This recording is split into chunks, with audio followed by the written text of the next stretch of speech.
আজকে যাকে গেস্ট হিসেবে এখানে নিয়ে এসেছি তাকে নিয়ে আপনাদের অনেক বিরূপ মন্তব্য থাকতে পারে এবং তাকে নিয়ে অনেক আলোচনা সমালোচনা হচ্ছে।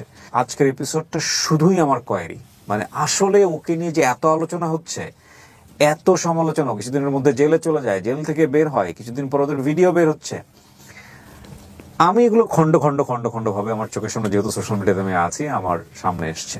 কিন্তু আমি আসলে আজকের এপিসোডটা শুধুমাত্র আমার ব্যক্তিগত তেষ্টা মেটানোর জন্য আমি ধারণ করছি। এই এপিসোডটা আমি রেকর্ড করতে চাই, আমি জানতে চাই ওর জীবনের গল্পটা আসলে কি। ওকে যেভাবে সোশ্যাল মিডিয়াতে মানুষ চেনে, এটাই কি ওর গল্প, নাকি এর বাইরেও ওর কাছ থেকে কিছু জানার আছে? Prince Mamun, right? জি। কেমন আছেন? আলহামদুলিল্লাহ। বয়স কত? আমি তোমাকে তুমি করে বলি, আপনি তুই করে বললেও খুব ভালো লাগবে। সো তোমার বয়স কত? আমার বয়স এখন 22 আর 21 হবে এরকম। 21 বা 22। পড়াশোনা করেছো নাকি ব্রেকআপ চলে গেছে? পড়াশোনা এখন বন্ধ আছে। তোমার 21 বছরের গল্পটা আমি জানতে চাই, ফ্রম ডে ওয়ান, তোমার ডে ওয়ান। আমার জন্মস্থান মহাখালী দক্ষিণ পাড়াতেই। আমার বাবা তখন মালয়েশিয়াতে প্রবাসে ছিলেন। আমার বাবা ওইখানে কাজ করতো, অনেক ভালো একটা স্যালারি আসতো। এইখানে আমার ফ্যামিলিটা খুবই সুন্দর ছিল।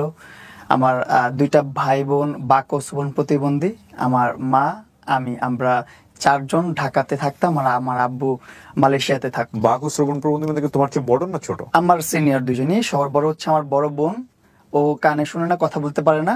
আমার তারপরে ভাই, সেও কানে শুনে না, কথা বলতে পারে না। তারপর আমি সবার ছোট। আমাকে আল্লাহ তাআলা কান মুখ দুইটাই দিয়েছেন, তার জন্য আল্লাহর কাছে লাখ লাখ শুকরিয়া। তারপর হচ্ছে এখানে জন্মস্থান, এখানে আমাদের অনেক ভালো একটা লাইফস্টাইল ছিল। আমাদের কাজের ওয়া ছিল, আমাদের সংসার ছিল খুব সুন্দর। আমার ভাই বোন এই যে শাইখ নাক্কান গলাতে পড়াশোনা করতে এসে মহাখালীতে।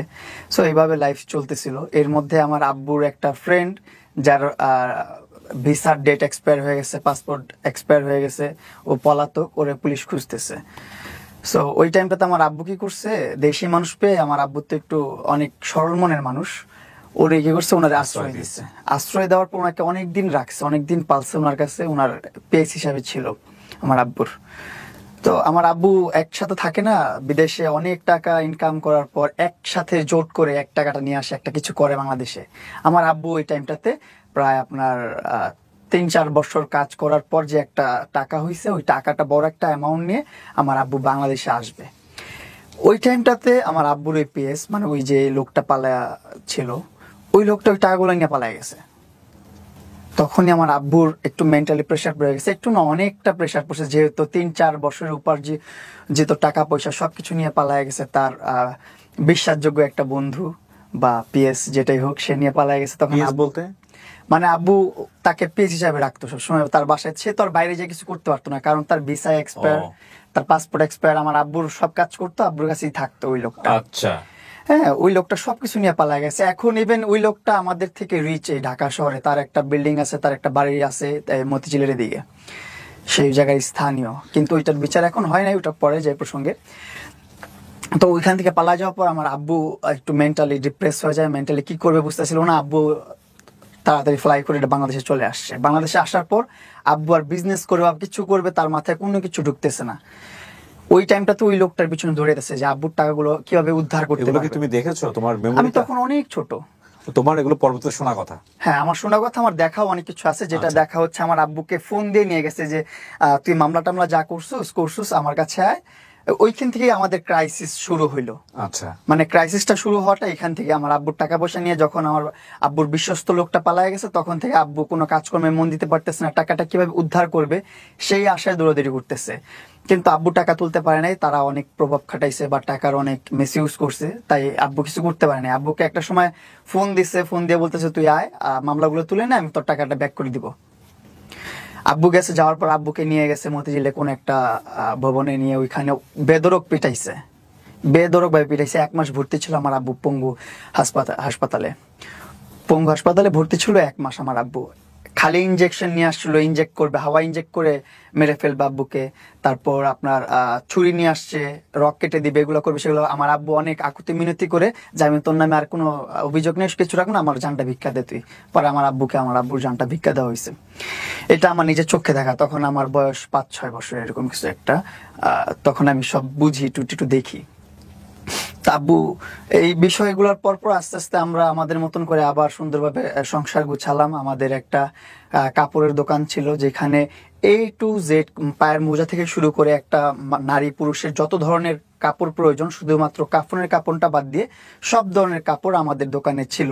ব্রাইডিস আইটেম। কোথায় এটা দোকান ছিল? এটা টেন্টি বাজারে। আচ্ছা, okay. ওইখানে আমাদের দোকান ছিল। দেন ওই দোকানটা আস্তে আস্তে রান করতে করতে ওই দোকানটা ছোট থেকে প্রথমে এতটুকু ছিল, একটা খাট ছিল, তারপর একটু বড় হলো, তারপর আরেকটু বড় হলো, তারপর একটা বড় একটা দোকান হলো। এভাবে এভাবে করে আমাদের একটা কনফেকশনারি দোকানও ছিল। সেই দোকানটাও অনেক সুন্দর ছিল। ওইখানেও আমি বসতাম, আমি সময় দিতাম। আমি পড়াশোনা করতাম আপনাদের এখানে মহাখালী আব্দুল হামিদ দর্জি সরকারি প্রাথমিক বিদ্যালয়ে। এখান থেকে আবার মহাখালী মডেল হাই স্কুলে পড়াশোনা করছি, তারপর টেন্টি বালক উচ্চ বিদ্যালয়ে সেখানে পড়াশোনা করছি আমি।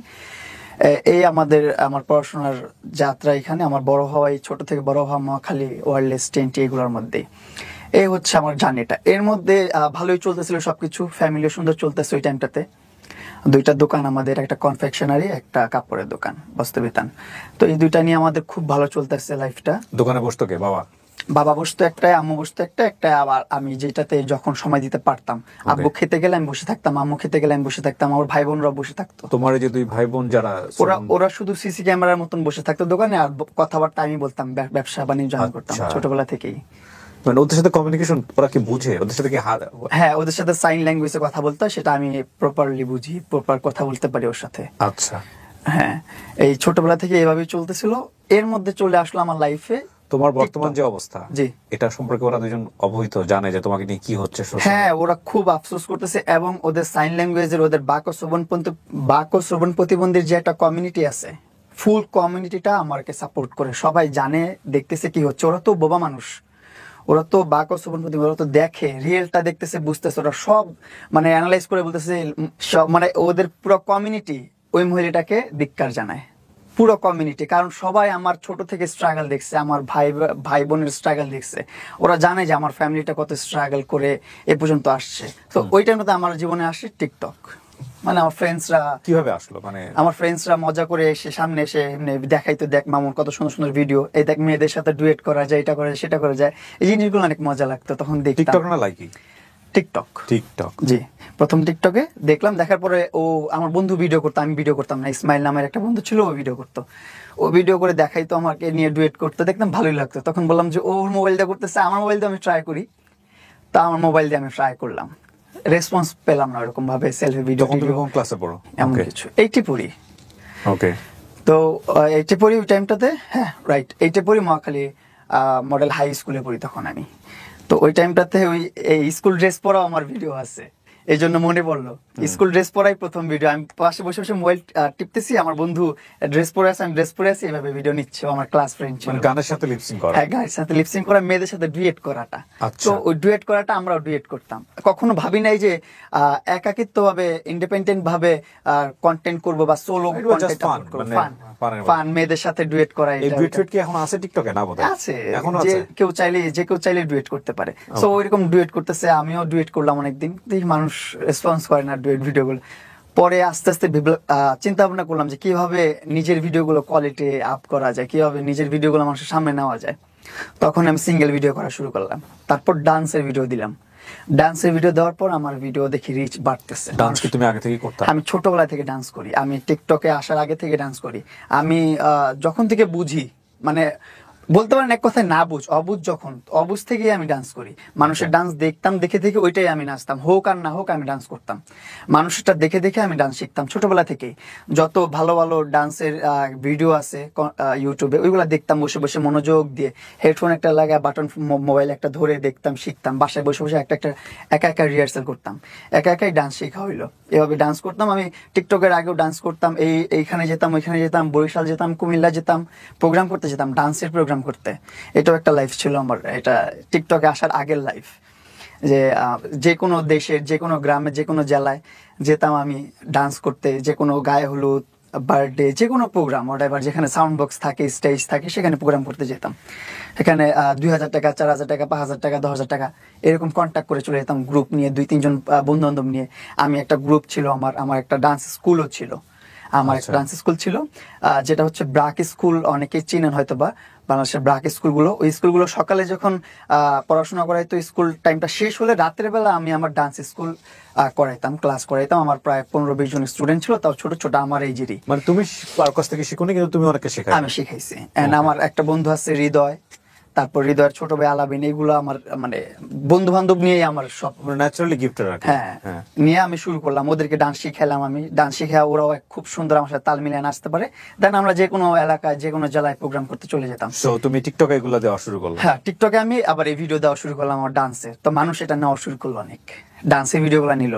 পরে আস্তে আস্তে ডান্স দেওয়া শুরু করলাম। তারপর রমনা পার্কে যেতাম প্রতি ফ্রাইডেতে, ওইখানে একটা গেট টুগেদারের মতো হতো, সকল TikTok user, like user, YouTuber সব এক হতো ওইখানটাতে।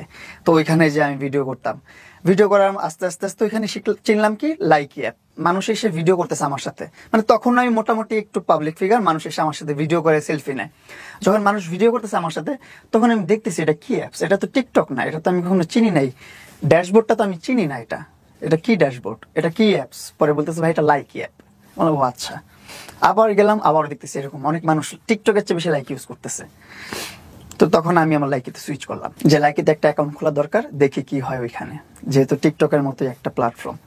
তো লাইকিতে যখন আপলোড করলাম আমার ডান্সের ভিডিও, খুব ভালো রেসপন্স। রাতে আপলোড করছি, সকালবেলা দেখি 9 লক্ষ প্লাস ভিউ একটা ভিডিওতে। এটা পেয়ে তো আমি খুবই খুশি। মানে যেখানে আমার ভিউ আসে 1.5 লাখ, 2 লাখ, 2.5 লাখ, 3 লাখ, ওইখানে ডান্সের ভিডিওতে লাইকিতে চলে আসছে 9 লাখ, একটু পরে দেখে মিলিয়ন। তখন খুব ইন্সপায়ার হলাম আসলে, যে না, কন্টেন্ট করতে হবে, ভিডিও আপলোড করতে হবে। তখন আমি লাইকিতে রেগুলারলি ভিডিও আপলোড করতাম, ডেইলি 15 থেকে 20টা ভিডিও আপলোড করতাম, ডান্সের video, action video, slow motion video. 15 থেকে 20টা? তুমি দোকান টোকান বন্ধ করে দিয়ে এগুলাই করতা? হ্যাঁ, আমি দোকান তো আর আমার দিয়ে চলে না, আমার উপর নির্ভর না। আমি হচ্ছে যে টাইম পাস, আমি ওনাদের যখন খাওয়ার সময় হতো বা তাদের রেস্ট টাইম হতো, ওই টাইমটাতে আমি দেখার জন্য বসতাম।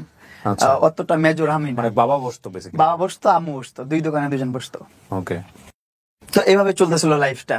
এই ভিডিও করতে করতে যখন আমি লাইকিতে লাইভ শুরু করলাম, দেখলাম লাইকিতে লাইভের একটা অপশন আছে, যেখানে লাইভ করলে একটা টাস্ক দেওয়া হয় যে তুমি 30 দিনে 15 দিন এফেক্টিভ ডে লাগবে, 15 দিনে তুমি 20,000 গিফট কাউন্ট করতে পারো, বা 40,000, 60,000, 1 লাখ, 2 লাখ, 50 লাখ, 5 লাখ, যত লাখ ইচ্ছা তোমার কাউন্ট করতে পারো। যেই গিফটটা তুমি রিসিভ করবা তার ডাবল তুমি কোম্পানি থেকে ব্যাক পাবা, আরো মানে টাকা দিবে তোমাকে? টাকা দিবে, রাইট। তারপর লাইকি অ্যাপস টাকা দেয়, স্যালারি দেয় ওইটা। তো এটা পেয়ে তো আরো ভালো হলো। প্রথম মাসে আমার প্রায় 50,000 রিসিভিং হয়ে গেছে। 15 দিন প্লাস, মানে 20-25 দিন ইফেক্টিভ ডে হয়ে গেছে, যেখানে আগে 15 দিন, আমি 20 দিনের প্লাস দিয়ে দিছি। 40 ঘন্টা লাইভ লাগে, আমি তারও বেশি দিয়ে দিছি। প্রতিদিন 5 ঘন্টা 6 ঘন্টা লাইভ করে ফেলছি আমি। সো এইভাবে আমার লাইভে এক মাসে ইনকাম চলে আসলো 60,000 টাকা। এটা পেয়ে আমি আমার বাবা মাকে বলতেছে, বাবা মা সব বাদ দাও, এখানে ব্যবসা বাণিজ্য আর কিছু করা লাগবে না, সব ক্লোজ, এখন থেকে ফ্যামিলি আমি রান করবো, আমি সব দেখবো, চলো আমরা আমাদের মতন করে মুভ অন করি, আমরা আমাদের মতন করে সুন্দর লাইফ লিড করবো। তুমি তখন ক্লাস 8-এ পড়ো? হ্যাঁ, ক্লাস 8-এ পড়ি তখন আমি। ক্লাস 8-এ পড়া একটা বাচ্চার কাছে প্রথম মাসে 60,000 টাকা আসা এই লাইকি থেকে, এটা আপনি বুঝতেই পারতেছেন যে ওর মাথা খারাপ করার জন্য that is enough money actually. Okay, তারপর দেন ওইখান থেকে আমি বের হয়ে আসলাম। সাইদনগরে আমরা বাসা নিলাম, নতুন বাজার সাইদনগর 100 ফিটে। ওইখানে একটা ফ্ল্যাট নিয়ে আমার ফ্যামিলি। তোমার বাবা মা তোমাকে অনেক লাভ করে? অনেক লাভ করে, আমি আমার বাবা মাকে অনেক লাভ করি। আর এই দুনিয়াতে যত সংগ্রাম আছে সবকিছু আমার ফ্যামিলির জন্য, আমার বাবা মার জন্য। এটা আমি কেন বললাম, কারণ দেখেন বাসা যে চেঞ্জ করলা, এটা কি তোমার কথা শুনে চেঞ্জ করছে তারা? হ্যাঁ, আমার কথা শুনি। মানে কোথা থেকে টাকা আসতেছে, কি করতেছে, কোনো কিছু হিসাব করে নাই তারা? চিন্তা দেখছে তারা, আমি তো সারাদিন লাইভ করি, তখন তারা দেখতেছে যে সারাদিন কি করে মোবাইলে। আমি প্রতিদিন লাইভ। আমার আম্মু আমাকে ফুল সাপোর্ট করতো। আমার আম্মু আমি যখন বের হতাম বাসা থেকে, আমি সকালে বের হতাম, দুপুরের খাবার খেতাম না, কিছু করতাম না, 50 টাকা 100 টাকা পকেটে নিয়ে বের হতাম, বাইরে যে সিঙ্গারা খেতাম, এটা খেতাম, সেটা খেতাম, এইভাবে করে আমার লাইফটা চলতো। তখন ভিডিও করতাম, তো অনেক ভিডিও করতাম। সকালে বের হলে সন্ধ্যাবেলা বাসা ফিরতাম, দুপুরের খাবারের হাতে, মাঠে, ঘাটে, বিভিন্ন জায়গায় ভিডিও করতাম, সব জায়গায়, যেখানে যেভাবে পারতাম। আমার কথা হচ্ছিল তখন যে কন্টেন্ট দিতে হবে, কন্টেন্ট আপলোড করতে হবে, তাহলে আমার ফ্যামিলি সবকিছু একটা ভালো একটা পর্যায়ে নিয়ে যেতে পারবো। আমি বুঝতেছিলাম তখন। ওকে, তারপর? যত যাই হোক আমি কন্টেন্ট করব, অনেক কন্টেন্ট করতাম তখন। এইভাবে লাইফ চলতেছিল। বাবা মাকে নিয়ে সুইচ করে ফেললাম, সাইদনগরে ফ্ল্যাট নিলাম একটা, ওইখানে অনেক বড় সড়ো একটা প্রায় 2000 স্কোয়ার ফিটের একটা বাসা নিলাম, নিয়ে ওইখানে আমার বাবা মা নিয়ে থাকা শুরু করলাম 2018 সাল থেকে। জি। এই 2018 সাল থেকে সাইদনগরে আমার বসবাস, আমার ওইখানে ইনকাম দিয়ে আমার ফ্যামিলি রান করা শুরু করলাম। চলতেছিল সব গুড, সবকিছু ভালো, ভালোভাবে কন্টেন্ট করতেছিলাম, লাইভ করতেছিলাম। কিছু মাসে ছিল আপনার 1.5 লাখ টাকা ইনকাম আসতেছে, কিছু মাসে 2 লাখ, কিছু মাসে 2.5 লাখ। আবার লাস্ট আপনার 2023 সালে আমার একটা অ্যাপ থেকে পেমেন্ট করতো, আপনার স্ন্যাক অ্যাপ, অ্যাপটার নাম। ওই অ্যাপ পেমেন্ট করতো আমাকে $5,500 এভরি মান্থ। 5,500 অ্যাপের নাম কি? Snack app. কি করে এখানে? সেম ভিডিও আপলোড করতে হয় শুধু। আচ্ছা, এটা এখন এক্সিস্ট করে? হ্যাঁ, এখন এক্সিস্ট করতেছে না, কারণ এখন আর পেমেন্ট দিচ্ছে না স্ন্যাক অ্যাপ। ওকে, ফেসবুকের মতো অবস্থা আর কি। আমার লাইকিতে আমি সর্বপ্রথম বাংলাদেশে 10 মিলিয়ন ফলোয়ার হিট করছি। এটার পর তুমুল আলোচনায় চলে আসি আমি শর্ট প্ল্যাটফর্মে। 10 মিলিয়ন লাইকিতে? হ্যাঁ, লাইকিতে এখন অতটা পপুলার না। এখন লাইকিতে পপুলার না, কারণ আমি যখন আমার আইডিটা ব্যান হয়, ব্যান হওয়ার পর থেকে আমি আর হয়ে গেল কেন? ব্যান হয়ে গেল মাঝখানে ওই যে কিছু কন্টেন্ট ক্রিয়েটার আছে, অপু আছে, আরো কিছু কন্টেন্ট ক্রিয়েটার আছে যাদের মারামারি হয়েছিল, দেন আরো ঝামেলা হয়েছিল, তাকে পুলিশে ধরে নিয়ে গেছে। ওইগুলোর কারণে ওই কন্ট্রোভার্সির মধ্যে আমাকে টেনে নিছে, কারণ অপুর আর আমার একটা কন্ট্রোভার্সি চলতেছিল লাইভে, তর্ক বিতর্ক চলতেছিল লাইভে, কারণ ও ছোট্ট একটা ইউজার, নতুন একটা ইউজার। আর তখন আমার 10 মিলিয়ন প্লাস ফলোয়ার। তখন ও নতুন নতুন এসে আমাকে নিয়ে কিছু খোঁচা মেরে কথা বলতেছিল, মানে থাকে না সঙ্গ দোষে লোহা বাসে, পিছন থেকে কেউ খোঁচায় দিচ্ছিল, ও বাজে সাউন্ড করতেছিল। তখন আমি ওর উপর ক্ষিপ্ত হয়ে গেছিলাম। এই বিষয়টা নিয়ে ওরা আমার একটা ক্লাস তৈরি হয়ে যায় তখন। এখন আমরা খুব ভালো বন্ধু, ভালো সম্পর্ক, এখনো কথা হয়। ও দুবাইতে এখন লাক্সারি লাইফ লিড করতেছে, খুব ভালো আছে, ওর জন্য দোয়া করি আরো বড় হোক। আর আমি বাংলাদেশে এখন একজনের ফাঁদে পড়ে দুপে দুপে মরতেছি, আর কিছু করার নাই। তো তোমার ওই কারণে লাইক এটা ব্যান হয়ে যায়? লাইক এটা ব্যান হয়ে যায় যে কন্ট্রোভার্সির মধ্যে কারা কারা আছে। এর মধ্যে তো আমি তো সর্ববেশি হাইপে, আমার কন্ট্রোভার্সিটা তত বেশি প্রায়োরিটি নাই। তারপরও বাংলাদেশের সাইবারে যারা লোকজন ছিল তাদের একটু জেলাসি ফিল হইতো, তারা জেলাসি ফিল করতে, ছোট্ট একটা মানুষ এত ফলোয়ার গেইন করে ফেলছে, এত কিছু করতেছে, তারা কিভাবে দমানো যায়, কিভাবে আটকানো যায়। এই জন্য তখন আমার লাইকি অ্যাকাউন্টটা ব্যান করে দিল। তো আমার লাইকি অ্যাকাউন্ট আবার ব্যাক আনছি, যেহেতু আমি লিগেল আছি, যেহেতু আমার লাইনে লিগেল আছি, যতই ষড়যন্ত্র হোক, যতই রাজনীতি হোক, আমি তো আমার লাইনে ঠিক আছি। তারপরে আমি অনেক রিকোয়েস্ট করছি, যত অফিসিয়াল ছিল সবাইকে প্রুভ করছি, পুলিশ ক্লিয়ারেন্স, ডিবি ক্লিয়ারেন্স, যত প্রকার ক্লিয়ারেন্স দরকার পড়ছে সব জায়গায় আমি দৌড়াইছি। ডিবি অফিসে গেছি, পুলিশে গেছি, আপনার সিআইডিতে গেছি, সব জায়গায় গেছি আমি আমার আইডি ব্যাক আনার জন্য। পরে অ্যাটলাস আমার আইডি ব্যাক আনছি, আমি ব্যাক এনে আমি আইডি ফালাই দিছি, আর চালাই না, ইউজ করি না, দেখাই দিলাম তোদেরকে যে আমি লিগেল। তারপর আমি লাইকির মধ্যে কোনো ইন্টারেস্টই নেই আমার। লাইকি তারপরও সংসার চালাচ্ছিলাম লাইকির টাকা পয়সা দিয়ে, লাইকি থেকে এই স্যালারি নিয়ে নিয়ে। ওইখানে অনেক ভালো একজন কন্টেন্ট ক্রিয়েটার ছিলাম, বাংলাদেশে যে কোনো স্পন্সর, যে কোনো কাজ আসতো সর্বপ্রথম আমার ডাক পড়তোই। তো আমি আমার লাইফ নিয়ে খুব হ্যাপি ছিলাম, যেহেতু আমার 10 মিলিয়ন ফলোয়ার প্রথম অ্যাচিভ করছি। আমার অ্যাকাউন্টটা সবচেয়ে বড়। আমার গিফটিং এজ এ একটা ছেলে হিসাবে আমার গিফট রিসিভিং যেটা ছিল, এটা অনেক মেয়েরও ছিল না, অনেক মেয়েরাও এত রিসিভ করতে পারবো না। মেয়েরা তো মেয়েদেরকে দেখে গিফটাররা এমনি গিফট করতো, যে এই নাও তোমাকে এই গিফট দিলাম, সেই গিফট দিলাম, এটা লাইভের গিফট। তো ওই টাইমে আমি ছেলে হিসাবে অনেক গিফট রিসিভ করছি অ্যাজ এ সেলিব্রিটি বয় হিসাবে বাংলাদেশের। তো তখন আবার লাইভ চলতেছে, লাইকে ব্যাক আসার পর অনেকদিন ইউজ করিনি, আবার হুট করে লাইভ করলাম কিছুদিন, 1-2 মাস লাইভ করলাম। তো ওইখানে আবার লাইভ করতে করতে পরিচয় হয় আমার ওই মহিলার সাথে। আমি ইনস্টাগ্রামে লাইভ করি, লাইকিতে লাইভ করি, যেখানেই লাইভ করি একটা নাম সবসময় কমেন্টস করতো, আর কমেন্টসের সাথে পার্পল হার্ট, ব্লু হার্ট, মানে ব্যতিক্রম ইমোজি ইউজ করতো, যেগুলো চোখে পড়তো, নোট আউট হওয়ার মতন ইমোজি ইউজ করতো। এটা কি লাইকিতে? লাইকিতে, ইনস্টাগ্রামে, দুই জায়গাতে, যেখানে আমি লাইভ করি, যেখানে আমি ভিডিও পোস্ট করি, ভিডিও পোস্ট করলো মাইকিং মাই এটা ওইটা সেটা, এভাবে কমেন্ট করেছে। যখন অপরিচিত তো সেই অবস্থাতেও ও আমাকে মাইকিং, মাই সুপারস্টার, এটা ওইটা সেটা এগুলো কমেন্টস করতো। তো এগুলো খুব টাচি লাগে আমার কাছে, যে না মেয়েটা বা মহিলাটা খুবই ভালো, আমাকে ভালো ওয়েল উইশার, গুড উইশার, আমি একটু সাপোর্ট করি। কি চায় একটা ফ্যান, কি চায় একটা ইনফ্লুয়েন্সারের কাছ থেকে? একটু অ্যাটেনশন চায়। তো আমি একটু অ্যাটেনশন দিলাম, লাইভ একদিন কলে নিলাম, নেওয়ার পর সে আমাকে তার বাসার পেটস দেখাচ্ছে, পাখি আছে, ডগি আছে, এটা আছে, সেটা আছে, সে আমাকে এগুলো দেখাচ্ছে। তখন আমি আবার এখনো পেটস লাভার, আমি পেটস খুব ভালোবাসি। আমার বাসায় 5টা ডগি আছে, তারপর পাখি আছে, এগুলো আমি পালি। আমার খুব পছন্দ, আমার মাও পছন্দ করে এগুলা। ওর সাথে কথা হতে হতে কনভারসেশনের মধ্যে ও আমার বাসায় একটা পাপি পাঠিয়ে দিছে, ছোট্ট একটা ডগি। বাসার ঠিকানা জানতো? হ্যাঁ, ওই যে কথা হচ্ছে মোবাইলে, তখন তোমার বাসা কোথায়, আমার বাসা এখানে। হ্যাঁ, আমার বাসা এখানে, তোমার বাসা ওইখানে, এগুলো সব কথা হচ্ছে। ওর সাথে কথা বলার ইন্টারেস্টটা ওই পেটস নিয়েই, যে ওর বাসায় অনেকগুলো পেটস আছে, আমি একটু কথা বলি ওর সাথে, পেটস নিয়ে অনেক আইডিয়া পাবো আমি। ও শিজু ব্রিডের ডগ দেখাচ্ছে, লাসা ব্রিডের ডগ দেখাচ্ছে, এই টিয়া পাখি, ওই টিয়া পাখি, এই ময়না পাখি, এই পাখি, ওই পাখি, সব আমাকে ডিটেলস দেখাচ্ছে। পরের দিনই আমি যখন আমার ইন্টারেস্ট ওরে শো করলাম যে আমি আসলে ইন্টারেস্টেড ডগ পালতে বা পেটস পালতে, তারপরেও আমার বাসায় একটা পেটস পাঠিয়ে দিয়েছে। ওকে। তখন আমি খুব ইমপ্রেস হলাম, আসলে কি চাইলাম, না চাইতে চলে আসলো, এখনো চাইলাম না, আমি পছন্দ করি, জাস্ট এতেই চলে আসছে। এই একটু ওর দিকে একটু অ্যাটেনশন গেল। যাওয়ার পরে ডগিটাকে, ছোট্ট একটা ডগি পাঠাইছিল, সেটার বয়স তখন 30 দিন। ওইটাকে আমি পেলে বড় করছি, এখনো আছে আমার কাছে, আমি পালি, বাচ্চার মতোই পালি এখনো, আমার সন্তানের মতো। এটা কত সালের ঘটনা? এটা 2021 কি 22 সালের ঘটনা। 21 বা 22। ওকে। এই ঘটনা শুরু হলো আস্তে আস্তে, যখন দেখতেছে আমার অনেক গরম লাগতেছে, বাসার নিচে দেখি এসি চলে আসছে, ব্যান গাড়িতে করে। কিরে, এসি চলে আসলো, পরে ফোন দিয়ে বলতেছে এসিটা ফিটিং করে দিয়ে আসবে, তোমার সমস্যা নাই, এটা লাগাই। You exchange your number, right? তুমি তাকে ফোন নাম্বারটা দিছিলা, এই ইনস্টাগ্রামে কথা হচ্ছে, তখন নাম্বার এক্সচেঞ্জ করেছো তোমরা। এই জিনিসটা কি শুধু লায়লার সাথেই ছিল ওই সময়টাতে, নাকি আরো অনেকের সাথে ছিল তোমার ফোন নাম্বার? আমি সবার সাথেই কথা বলছি, সবার সাথেই অ্যাক্সেস আছে, সবাই আমার ফ্রেন্ড। ওকেও আমি ফ্যান হিসাবে গাইড করতেছি। বললাম না, ওই যে গিফট নেওয়া দেওয়াটা কিন্তু আমার কাছে খুবই নর্মাল বিষয়, কারণ হচ্ছে আমি লাইভ করি। লাইভে আমাকে এমনও সময় ছিল 5 মিনিটের একটা ব্যাটেল, সেই ব্যাটেলে 2 লাখ 3 লাখ 4 লাখ টাকা মানুষ খরচ করতো আমার ব্যাটেলের মধ্যে, মানুষ গিফট করতো। ব্যাটেল বলতে? ব্যাটেল ধরেন লাইকিতে আমি লাইভ করতেছি, আমি বাংলাদেশের একজন ছেলে, বাংলাদেশের একজন সেলিব্রিটি। হ্যাঁ, এখানে আমি লাইকির প্ল্যাটফর্মের একজন সেলিব্রিটি প্রিন্স মামুন লাইভ করতেছে, এর সাথে কন্টেস্ট হবে আরেকটা দেশের আরেকটা সেলিব্রিটির বা আরেকটা কন্টেন্ট ক্রিয়েটরের। সেটা ইন্ডিয়ার হতে পারে, পাকিস্তানের হতে পারে, বা অন্য দেশের হতে পারে, হোয়াটএভার, যে কোনো দেশের হতে পারে, কিন্তু বাংলাদেশের না। তখন এই সিস্টেমটা ছিল, অন্য দেশের মানুষের সাথে কন্টেস্ট করতাম, আমরা দুজন একসাথে লাইভ করতাম, মাঝখানে একটা ভার্সেস ছিল, ভিএস।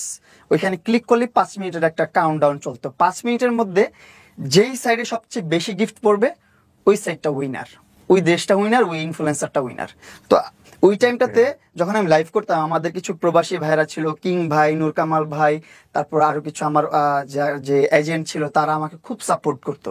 যখন আমি কারোর সাথে ব্যাটেল খেলতাম, ইন্ডিয়ান হলে তো মারতোই, পাকিস্তানি হলে তো কোনো কথাই ছিল না। 1 লাখ 2 লাখ 3 লাখ টাকা তারা এমনি ঢেলে দিত আমার লাইভের মধ্যে, যে মামুন জিতবে। সো এই যে লাইভে যে তারা টাকাটা দিচ্ছে, এই টাকাটা তারা কিভাবে দিত? এই টাকাটা হচ্ছে লাইকিতে ডায়মন্ড কিনা যায়। একটা ডায়মন্ড হয়তো বা 2 টাকা 1.5 টাকা এরকম। হ্যাঁ, 1000 ডায়মন্ড 1500 টাকা, 1600 টাকা, 1700 টাকা, 1800 টাকা। হ্যাঁ, তারা এরকম লাখ লাখ ডায়মন্ড কিন্তু, তারা 1000 2000 ডায়মন্ড কিন্তু না, লাখ লাখ ডায়মন্ড কিন্তু। আমার লাইভে 50,000 60,000 1 লাখ এরকম ডায়মন্ড সেন্ড করতে। তারা লাভটা কি? লাভ কি? এই তো সেলিব্রিটি শো হচ্ছে, এটাই লাইভ। আমার লাইভে ভিউয়ার্স আইডেন্টিফাই করতে পারতা যে তোমাকে এত বড় স্টার দিল বা দিল, তাকে তুমি আইডেন্টিফাই করতে পারতা? হ্যাঁ, আমি আইডেন্টিফাই করতে পারতাম। ইভেন আমার ভিউয়ার্স যারা ছিল, 2000 3000 ভিউয়ার্স থাকতো, তারাও আইডেন্টিফাই করতো যে কে মামুনকে গিফট করতেছে।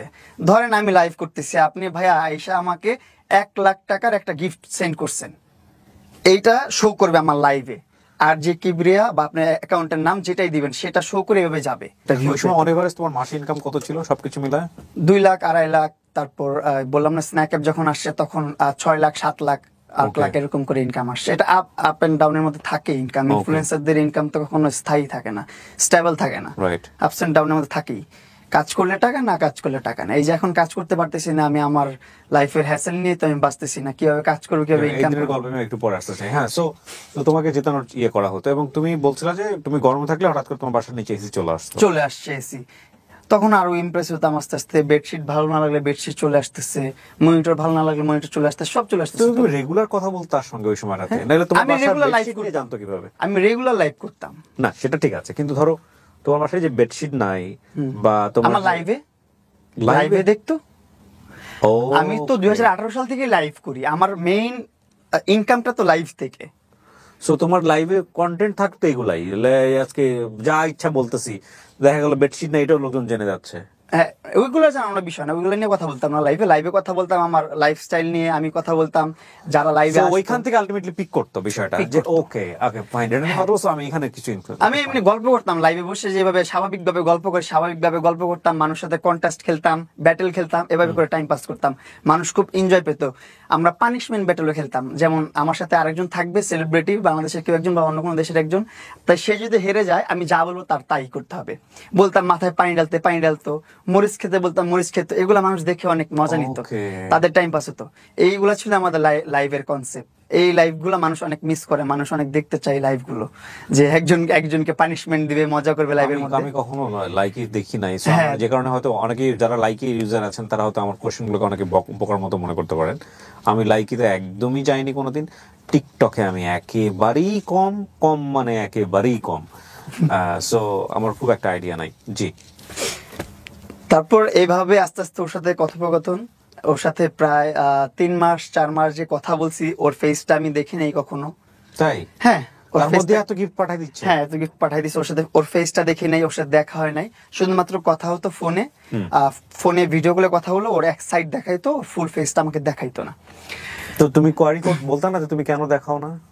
আমি জোর করতাম না আসলে, আমি বলতাম যে দেখাও, পুরো চেহারাটা দেখাও, এমন করে সেমন করো।